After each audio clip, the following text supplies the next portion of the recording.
شام میں بشار الاسد اور ان کے اتحادیوں کے لیے ایک مشکل صورتحال پیدا ہو گئی، جہاں باغی فورسز نے ملک کے دوسرے بڑے شہر حلب کے اکثریتی علاقے پر قبضہ کر لیا ہے۔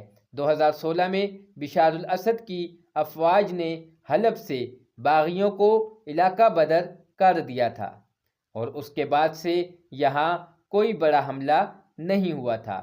چند سال کے امن کے بعد باغی فورسز نے دوبارہ حلب پر حملہ کر دیا۔ باغی کسی بھی مزاحمت کا سامنا کیے بغیر شہر میں داخل ہونے میں کامیاب ہوئے۔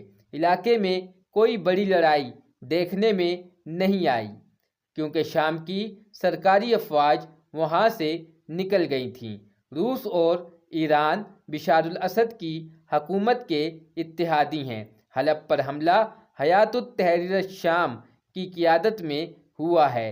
حیات التحریر الشام کا وجود 2011 میں النصرہ کے نام سے سامنے آیا تھا، جو القاعدہ سے منسلک ایک گروہ تھا، لیکن 2016 میں النصرہ کے سربراہ ابو محمد الجولانی نے القاعدہ سے قطع تعلق کر لیا اور اس تنظیم کو تحلیل کر کے دیگر گروہوں سے اتحاد کر کے حیات التحریر الشام کی بنیاد رکھی تھی۔ اس گروہ کو شام میں بشار الاسد کا خطرناک ترین مخالف سمجھا جاتا ہے۔